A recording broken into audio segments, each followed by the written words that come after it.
भगवान साथ, और पीछे पीछे जरासंध भाग रहा है।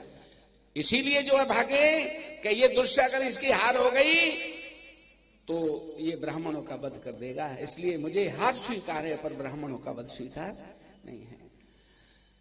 ब्राह्मणों ने भी सोच लिया कि हमारे लिए रण छोड़ा है, तो प्रभु से कह दिया कोई बात नहीं, अगर हमारे लिए रण छोड़ दिया है तो हम एक नाम आपका और रखे देते हैं, रणछोड़ भगवान, क्योंकि नाम रखने वाले वो हम ही हैं, हम ही तो नामकरण संस्कार करते हैं और कौन करता है।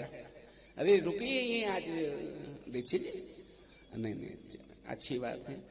रिटायरमेंट के बाद भी मोह सकल व्याधन कर बोला,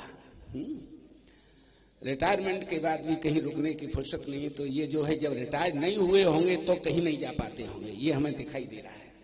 चलिए, तो इसके बाद में पीछे पीछे भागते भागते गया ये जरासंध, और ये प्रवर्षण पर्वत पर पहुंच गए। समुद्र के किनारे एक प्रवर्षण पर्वत था, उस पर पहुंच गए।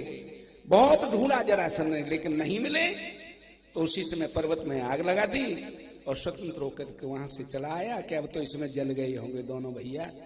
ये चला आया अपने स्थान के लिए, और भगवान श्री कृष्ण वहां से अपनी द्वारकापुरी में आ गए। और द्वारकापुरी में ही भगवान श्री कृष्ण के विवाहों का वर्णन है। इनका सबसे पहला विवाह रुक्मिणी के साथ में हुआ था। आइएगा, भगवान कृष्ण का रुक्मिणी के साथ कैसे विवाह हुआ उसे हम आपको श्रवण कराते हैं। ये रुक्मिणी साक्षात लक्ष्मी के अवतार हैं। भगवान कृष्ण के साथ इनको पहुंचाई देते हैं थोड़ी देर में, क्योंकि लक्ष्मी की कृपा से सब काम होते हैं भाई। और इसे विशेष करके माताएं बड़े ध्यान से सुने। हम इसलिए इसको कथा को यहाँ तक ले आए कि कथा के शुरुआत में आप लोगों की संख्या बहुत कम होती है, और ये आप लोगों के लिए रुक्मिणी कृष्ण के विवाह का सुनना बहुत लाभकारी है। ये अखंड सौभाग्यवती होने का वरदान देता है।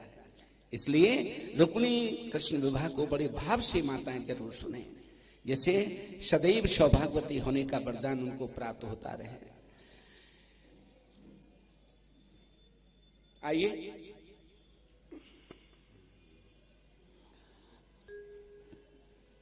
एक भीष्मक नाम करके राजा थे।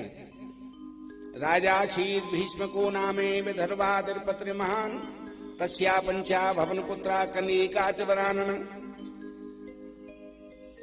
भीष्मक नाम करके राजा, विदर्भ देश जिसको महाराष्ट्र कहते हैं, वहीं के कुंदनपुर के निवासी ये भीष्मक राजा। इनके जहां एक पुत्री थी जिसका नाम था रुक्मिणी, और रुक्मी, रुक्मरत, रुक्माऊ, रुक्मकेश और रुक्माली, ये 5 पुत्र थे। रुक्मिणी जब विवाह योग्य हुई तो एक दिन भ्रमण करते हुए नारद जी आ गए, और नारद जी से जो उस समय पर भीष्मक राजा ने कहा कि मुनिवर, आप तो चारों तरफ भ्रमण किया करते हैं, आप हमारी कन्या के लिए कोई योग्य वर बताएं। और ये सही बात है, भ्रमण करने वाला व्यक्ति, उसको जितना पता रहती है परिवारों के विषय में, उतना किसी को पता नहीं रहती। नारद जी तो भ्रमण किया करते थे चारों तरफ। हम जैसे लोग भी भ्रमण किया करते हैं, कभी कहीं कथा, कभी कहीं कथा, कभी कहीं कथा। तो हम लोग जिस परिवार में कथा कहने के लिए जाते हैं, उसकी पूरी कुंडली को खंगाल लेते हैं कि इसका व्यवहार कैसा है, इनका चरित्र कैसा है, इनका रहन सहन कैसा है, जहां पर इनके सत्कार करने का भाव कैसा है। और फिर ऐसे परिवार में अगर कोई बेटी होती है या कोई बेटा होता है और हमसे कोई पूछता है कि महाराज हमारे लिए कोई वर बताओ, तो हमें मालूम है कि वो परिवार कैसा है, तुरंत उसको बता देते हैं कि उसको जाकर के देख लेना, तो ये किसी से पूछने की जरूरत नहीं हमारे कहने से संबंध कर, क्योंकि हमें पता रहती है उनके विषय में कितने व्यवहारिक हैं, कैसे लोग हैं। और हमारे द्वारा बताए हुए व्यक्ति के वहां पहुंच करके अगर संबंध हो जाए तो भगवान की कृपा से, अब उसके कर्म में ही अगर दुख होगा तो उसको तो कह नहीं सकते हैं। अगर प्रारब्ध के कर्मों के अनुसार भोग भोगना पड़े उसे तो नहीं कह पाएंगे, लेकिन उनके जिस व्यवहार को हम 7 दिन तक देख करके आते हैं, वहां रहकर वहां पहुंच करके उसको कभी जीवन में कष्ट नहीं हो सकता, बशर्ते वो अपने गुण से दूसरों को प्रभावित करके उन्हें प्रसन्न रखने का प्रयास करे तो। और स्वयं की ही माता का अगर जो है आचरण अच्छा नहीं होगा, हाँ, तो वो फिर मैया को जाकर उससे अपनी बेटी से ये कह करके चलेगी, जा रही है तू ससुराल तो एक काम करना, दब के मत रहियो, सास से ध्यान रखिए, दब के मत रहियो, अगर एक सुनावे तो चार सुनाइयो। जब जो है मां अपनी संतान को ये शिक्षा दे करके चलेगी तो ये बताइएगा कि वहां पर द्वंद्व होगा या पर सुखी जीवन व्यतीत होगा। बेटी से तो ये बात मत करिए, एक मिनट शांति से बैठो, अभी थोड़ी देर अभी विश्राम लेते हैं। बेटी से तो ये शिक्षा देती है और बहू से ये चाहती है कि ये मेरे नीचे रहे, ये मुझसे कुछ कह नहीं पाए, ये नहीं। अपनी बेटियों को हमेशा ये शिक्षा देकर के भेजो कि बेटी हम तो तुमसे प्रसन्न तब रहेंगे जब तुम अपने सास ससुर की जीवन भर तक सेवा करो। जैसे कि वो अगर हमसे पूछें और उस समय पर हम ये पूछें उनसे कि तुम्हारी बेटी हमारी बेटी से तुम्हें कोई परेशानी तो नहीं है, तो प्रसन्न होकर के हमसे वो ये कहें कि परेशानी, अरे हमारा तो एक और बेटा होता तो हम तो ये चाहते कि तुम्हारी दूसरी बेटी को भी हम अपने घर ले आए। इस बात को वो तभी कहेगा, वो तभी कहेंगे जब पहली बेटी के द्वारा उनको सुख मिल रहा होगा, और अगर सुख नहीं मिल रहा होगा तो उस स्थिति में उस समय यही कहेंगे कि वो सब के ये बताओ कौन से जन्मों को बदलो ले तुमने, अपनी बिटिया भिजवाए जो हमारा घर तुमने नरक बनाए थे।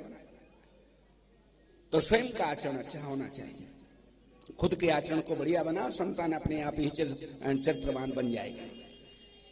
नारद जी ने बता दिया कृष्ण के अलावा इसके लिए कोई भी दूसरा वर नहीं है, क्योंकि जान गई कि लक्ष्मी के अवतार है।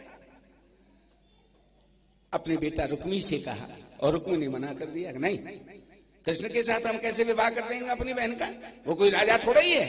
अरे राजाओं की कन्या का विवाह हमेशा राजाओं के साथ में होता है। अब ये रुक्मी, कंस, विदुरथ, साल्व, शिशवा, दंडवक्र, ये सब के सब भगवान कृष्ण से बैर रखते थे। और हमने आपको पहले ही बता दिया, बैर रखने का मूल कारण ये था कि कृष्ण भगवान की जय बोल रही थी, बोलिए कृष्ण भगवान की। और कोई हाजकर किसी की जय नहीं चाहता, बस जय नहीं चाहता है, इसीलिए ईर्षा होती है, इसीलिए द्वेष होता है। मना कर दिया। और शिशुपाल के लिए, दमघोष का पुत्र शिशुपाल, उसके लिए पत्र भेज दिया। इधर रुक्मी को पता चली, क्योंकि रुक्मी ने जब नारद जी प्रशंसा कर रहे थे भगवान कृष्ण की, तो सौप सुरत मुकंद से रूप वीर गुणश्रिया ग्राहकती गृहमानास्तम मैंने सत संपत्ति। भगवान श्री कृष्ण के रूप, बल, गुण, पराक्रम, इसको जब सुना रुक्मिणी तो मनी मन में भगवान कृष्ण को पति रूप में वर्ण कर लिया। पर पता ये चली कि शिशुपाल के साथ विवाह होगा तो बड़ी दुखी हो गई कि अब क्या किया जाए। मैंने तो मन से भगवान कृष्ण को पति मान लिया, शिशुपाल के गले में माला मैं कैसे डालूंगी, विवाह का समय निकट आ गया। अनायास वहां पर एक ब्राह्मण देव आ गए और ब्राह्मण देव को एक पत्र लेकर के दे दिया कि आप ब्राह्मण देव इस पत्र को द्वारका भगवान कृष्ण को ले जाकर के दे दो। ब्राह्मण देव उस पत्र को लेकर के गए और वहां जाकर के भगवान श्री कृष्ण के सम्मुख पहुंचे तो दृष्टा ब्रह्मण्य देवस्तुम वरोज्ञान जे आसनात्। भगवान श्री कृष्ण ब्राह्मण देव को देखते ही अपने आसन से खड़े हो गए। दृष्टा ब्रह्मण्य देवस्तुम वरोज्ञान जे आसनात्।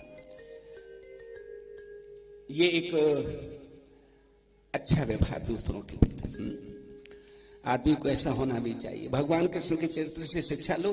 जो द्वारकाधीश हैं, ब्राह्मण देव को देखते ही अपने आसन से खड़े हो गए।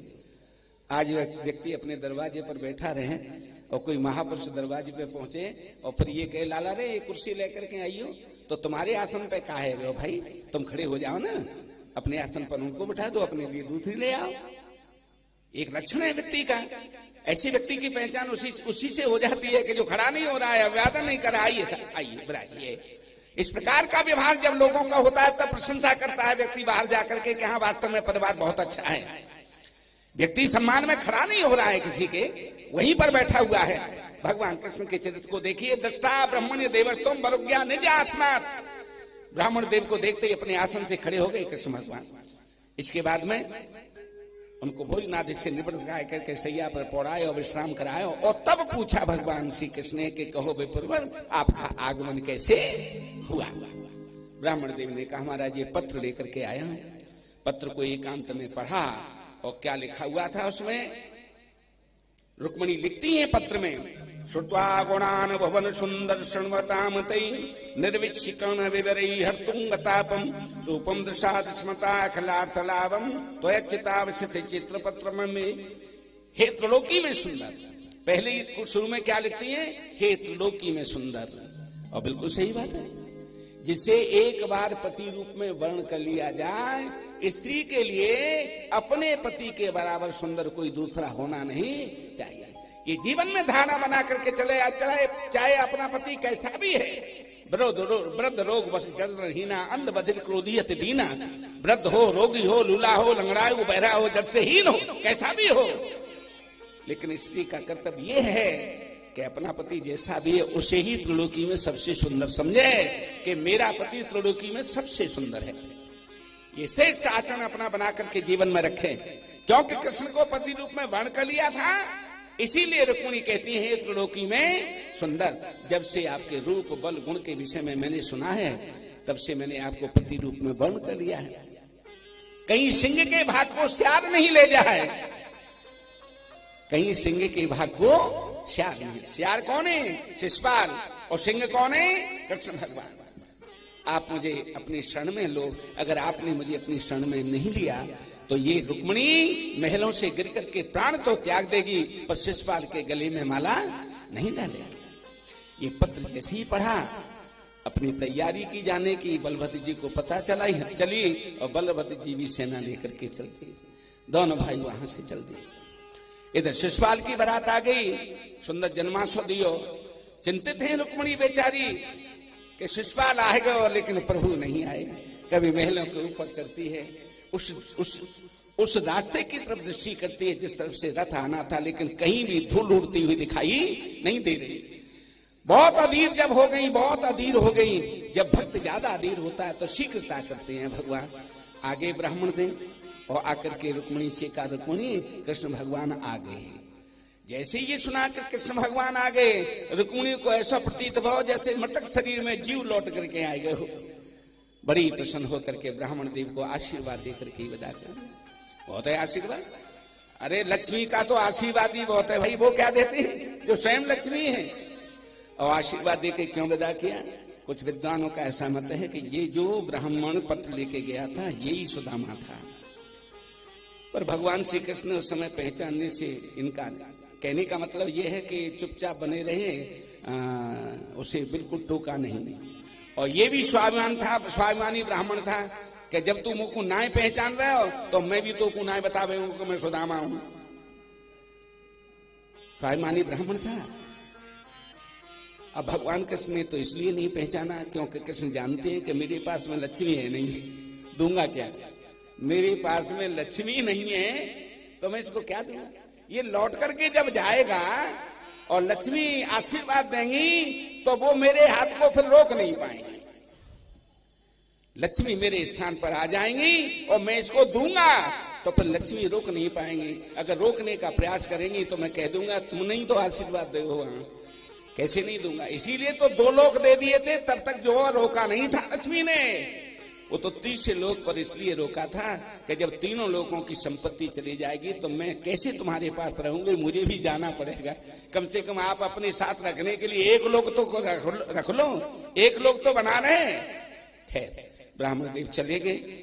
इधर बड़ी प्रसन्न हुई और इसके बाद में जो कुलदेवी की पूजा का विधान है उसके लिए ये रुक्मिणी अपने दीपक लेकर के, पूजा की सामग्री लेकर के सखियों के साथ मां भगवती की पूजा करने के लिए गई। जरासंध ने शिशुपाल से कहा, शिशुपाल भाई हमने ये सुना है कि कृष्ण बलदेव दोनों आए हैं। शिशुपाल ने कहा तो आने दो, अरे उनका तो भ्रमण करने का काम रहा है, पहले भी बचपन से गाय बछड़ों के पीछे घूमते रहे हैं तो आ गए होंगे। जरासंध ने कहा, सुन कृष्ण बलदेव का यहाँ आना खतरे से खाली नहीं है। जरासंध ने कहा तो तुम्हें काय बात को दुख है, क्यों घबरा रहे हो। जरासंध ने कहा हमें कोई दुख ना है, हमें दुख इस बात को कि तेरो जो मोर धरो को धरो नहीं रह जाए सिर पे, जाना ब्याह होगा कि नहीं हो, चिंता है हमें दिखाई दे रही है कृष्ण बलदेव का आना यहाँ खतरे से खाली नहीं है। और वही हुआ, जब देवी की पूजा करने के लिए मंदिर में गई, वहां पर मां भगवती की विधिवत पूजा की। हाथ जोड़ करके मां से कहा, हे मैया, मैंने मन वचन कर्म से तो कृष्ण मेरे पति हूं। जो सीता को वरदान दिया, यही वरदान रुक्मिणी को दे दिया। जो सौभाग्यवती स्त्रियां थी, उनसे आशीर्वाद लिया रुक्मिणी ने। मंदिर में पूजा से निवृत्त होने के बाद में जैसे ही बाहर निकली, एक जटायु मुद्रिका पहनी थी। सो मुद्रिका की जो चमक हुई, आगे आगे जो सेना खड़ी थी, चकाचौंध सबकी आंखों के सामने, कुछ भी दिखाई नहीं दे रहा है किसी को। रुक्मिणी निकल करके आई, भगवान कृष्ण ने रथ अपना वहां मंदिर के पास ही सीढ़ियों के पास खड़ा कर दिया और हाथ पकड़ करके रुक्मिणी को रथ में बिठाया और कृष्ण रुक्मिणी को लेकर के चलते। बलभद्र जी ने कहा, क्यों भाई ये क्या कर रहा है? हाँ? क्षत्रियों का ये काम तो है नहीं कि किसी को चोरी से उठा करके ले जा। तेरी पुरानी चोरी की आदत ना जाएगी, हैं? जैसे मक्खन चुरा चुरा करके खाता रहा है, ऐसे ही इनको भी लेकर के जाएगा। क्योंकि बलभद्र जी हमेशा नीति की बात करते थे। इसीलिए तो महाभारत के समय पर भगवान श्री कृष्ण ने भैया से ये कह दिया था कि तुम तीर्थ करने चले जाओ। उन्हें मालूम था कि महाभारत में अनीति होगी और मेरे भैया अगर किसी के भी पक्ष में हो गए तो उसी की जीत होगी। अगर पांडवों ने अनीति की तो ये कौरवों के पक्ष में हो सकते हैं, और जिसके पक्ष में मेरे भैया हो जाएंगे फिर विजय उसी की होनी है। इसलिए भैया से कह दिया, तुम तीर्थ कर आ जाओ। आज भी नीति की बात कही, क्षत्रियों का काम युद्ध करके हरण करना है, इसलिए रथ को प्रकट कर दे जिससे ये सब देखें। भगवान श्री कृष्ण रथ प्रकट कर दिया। जो शिशुपाल जरासंध ने देखा रुक्मिणी को, शिशुपाल चिल्लाने लगा, पकड़ लो, भाग नहीं जा, रुक्मिणी को छुड़ाओ। बलभद्र जी बोले, तू रथ आगे बढ़। रथ कृष्ण आगे बढ़ा रहे हैं, बलभद्र जी युद्ध कर रहे हैं। बहुत दूर रथ पहुंच गया और उधर चिल्लाता रहा, ये शिशुपाल पकड़ लो, भाग नहीं जाए। जरासंध ने पीछे से आकर के कंधा पे हाथ रखो कि भैया हमने तो तुझसे पहले ही कही कि तेरे ये मोर धरो को धरो नहीं रह जाए। एक आध तू पूरी को मिल जा तो सबूत है नहीं मिलेंगे। एक काम कर, अब चुपचाप अपने अपने घर चलो। अरे 17-18 बार मैंने युद्ध किया तब नहीं जीत पाया, तो तू इसको क्या जीत पाएगा? अपना अपना अपना मुंह लेकर सब अपने अपने घर चले गए। और इसके बाद भगवान श्री कृष्ण जब लेकर जा रहे थे तो रुक्मिणी को पता चली, रुक्मिणी के भाई को मेरी बहन का हरण करके कृष्ण ले गया, तो बड़ी भारी सेना लेकर के चारों तरफ से घेरा। लेकिन भगवान श्री कृष्ण ने रुक्मिणी को तो रथ से ही बांध लिया और रथ से खींच करके ले जाने लगे। और रुक्मिणी रथ में बैठी रो रही है। बलभद्र जी ने कहा, अरे कृष्ण काय को या को बांध है, या रथ से खींच करके ले जा रहा है? ये रुक्मिणी रो रही है, अगर ये मारोगे ना तो रुक्मिणी को कलंक और लग जाएगा। द्वारका में पहुंचते ही सब स्त्रियां ये कहेंगी कि देहली पर तो आई पर भैया को पहले ही मरवाया। हाँ, क्यों कलंक लगाना चाहते हैं रुक्मिणी को? छोड़ दे इसको। भैया के कहने से रुक्मिणी को छोड़ा, लेकिन कब छोड़ा? जब सिर का मुंडन करा दिया, सब अस्त्र शस्त्र छीन लिए। ये वीर पुरुष का बहुत बड़ा अपमान। तो रुक्मिणी फिर अपने पिता के पास, भीष्म के पास नहीं गया। इस रुक्मिणी ने अपना अलग नगर बसाया, जिस नगर का नाम था भोजकटपुर, उसमें जाकर के वास किया। और इस तरह से भगवान श्री कृष्ण द्वारका में प्रवेश हुआ। उसी समय पर देवताओं की स्त्रियां अपना भेष बदल करके नीचे आई और बड़े विधि विधान के साथ में भगवान श्री कृष्ण का वही द्वारका में रुक्मिणी के साथ विवाह संपन्न हुआ। आइएगा रुक्मिणी मंगल में थोड़ा गायन करते हैं, आनंद लें। इसके बाद आरती के बाद प्रसाद लेकर के तब जाना। कल भगवान के अन्य विवाहों का वर्णन होगा और सबसे ज्यादा जो उत्तम चरित्र है सुदामा चरित्र, बहुत अच्छा चरित्र है सुदामा चरित्र। कल सुदामा चरित्र के बाद कथा का विश्राम थोड़ा सा वर्णन, और कथा के विश्राम के बाद में फिर व्यासपीठ का पूजन, जहां पर विजय गुप्ता जी उनके धर्म पत्नी सुधा सर्वप्रथम पूजन के लिए उनका परिवार, इसके बाद अन्य व्यक्ति व्यासपीठ का पूजन करें और भगवान से प्रार्थना करें कि हे प्रभु, ये प्रभु के गुणानुवाद पुनः फिर श्रवण करने के लिए प्राप्त हो। 2 मिनट के लिए अपने रुक्मिणी मंगल आनंद लीजिए और इसके बाद में आरती। आओ मेरी सखियों मुझे मेहंदी लगा दो, मेहंदी लगा दो मुझे, ऐसी सजा दो, मुझे श्याम सुंदर की दुल्हन बना दो, मुझे श्याम सुंदर की दुल्हन बना दो। आओ मेरी सखियों मुझे मेहंदी लगा दो, आओ मेरी सखियों मुझे मेहंदी लगा दो, मुझे श्याम सुंदर की दुल्हन बना दो। मुझे श्याम सुंदर की दुल्हन बना दो। सत्संग में मेरी बात चलाई, सत्संग में मेरी बात चलाई। सदगुरु ने मेरी कीनी रे लगाई, सदगुरु ने मेरी कीनी रे सगाई। उनको बुला के हथेलेवा तो करा दो, उनको बोला के हथेलेवा तो करा दो। मुझे श्याम सुंदर की दुल्हन बना दो। मुझे श्याम सुंदर की दुल्हन बना दो।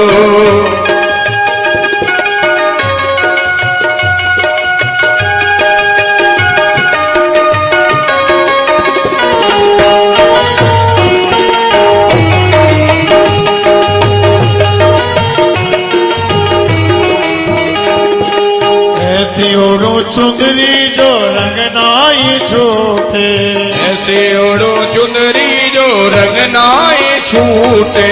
ऐसी ओढ़ो चुंदरी जो रंगनाई छूटे, ऐसी ओढ़ो चुंदरी जो रंगनाई छूटे। तो भर दूल्हा जो कबहू न रोटे, ऐसो वरु दूल्हा जो कबहू न रूठे। अटल सुहाग की बिंदिया लगा दो, अटल सुहाग की बिंदिया लगा दो। मुझे श्याम की दुल्हन बना दो। मुझे श्याम सुंदर की दुल्हन बना दो। जो भी सामान है उसको रख लो, संकल्प बोलो, इसके बाद में तब चढ़ाओ। श्रृंगार का सामान जरूर उसमें होना चाहिए, ध्यान रखना। 3 बार उच्चारण करेंगे, श्री विष्णु श्री विष्णु श्री विष्णु। ओम श्री विष्णु श्री विष्णु श्री विष्णु दिशि ब्रह्मण्य द्वितीय परार्धे श्री श्वेतवारा कल्पे वैवस्वतंत्रे अष्टांशततमे युगे कलियुगे कलिप्रथम चरणे जम्बूदीपे भरतखंडे भारतवर्षे आर्यावर्ते गदेशांतर्गते पुण्यप्रदेशे उत्तरप्रदेशे आगरा मंडलांतर्गते फतेहाबाद रोड स्थिते बसेरा हाइट्स नाम उपक्षेत्रस्य संवत् 2078 साल 19 मासे मार्गशीर्ष मासे शुभे शुक्लपक्षे पुण्यस्वदौ दशम्यां तिथौ चंद्रवासरायणतायां। अपना नाम लेंगे, गोत्र का उच्चारण करेंगे। विजय कुमार नामनोहम, श्री राधा कृष्ण नामनोहम, नौगैया गोत्रोत्पन्नोहम, सपत्नी कश्य सपरिवारस्य कुटुंबस्य सत्प्रवृत्ति समदनाय दुष्वृत्तिन्मूलनाय लोक कल्याणाय आत्म कल्याणाय वातावरण परिष्काराय उज्ज्वल भविष्यकामान पूर्तये च पुरुषादि कृष्य अस्मै प्रोहिणाय च श्री कृष्ण रुक्मणी विवाहकार्ताय श्रृंगारदानं संकल्पहं करिष्ये। ओम जजाग्रतो दूरमुदयेत दैवन्तदुप्त्यात धैर्यते दूरङ्गमञ्ज्योतिकाञ्ज्योतिरेकं तनमे मनः शिव संकल्पमस्तु। बोले बांके बिहारी लाल की जय। अरे मुझे श्याम सुंदर की दुल्हन बना दो, मुझे श्याम सुंदर की दुल्हन बना दो।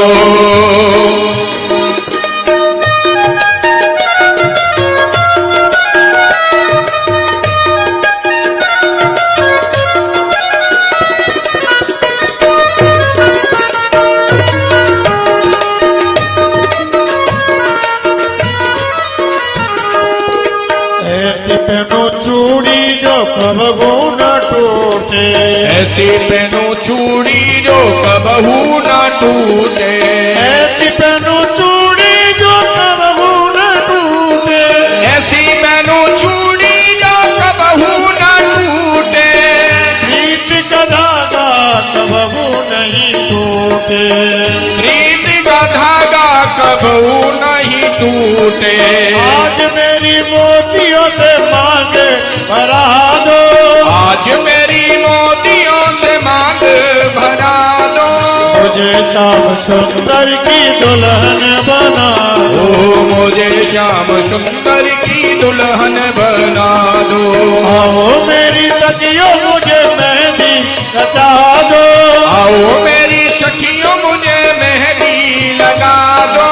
मेहंदी मुझे ऐसी सजा दो, मेहंदी लगा दो मुझे ऐसी सजा दो, मुझे श्याम सुंदर की दुल्हन बना दो, मुझे श्याम सुंदर की दुल्हन बना दो।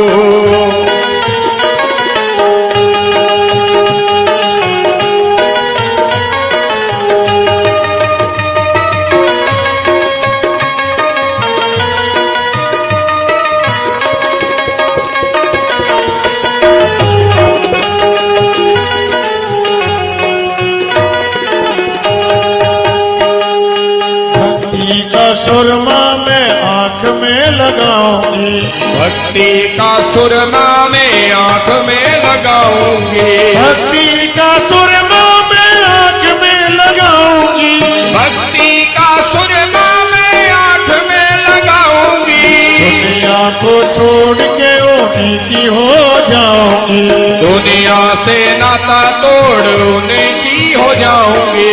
सदगुरु को बोला कि मेरे फेरे तो पड़वा दो, सतगुरु बोला के मेरे फेरे तो पड़वा दो, सदगुरु को बोला कि मेरे फेरे तो पड़वा दो, सतगुरु बोला के मेरे फेरे तो पड़वा दो, मुझे श्याम सुंदर की दुल्हन, श्याम सुंदर की दुल्हन बना दो, मुझे श्याम सुंदर की दुल्हन बना दो, मुझे श्याम सुंदर की दुल्हन बना दो, मुझे श्याम सुंदर की दुल्हन बना दो, मुझे श्याम सुंदर की दुल्हन बना दो।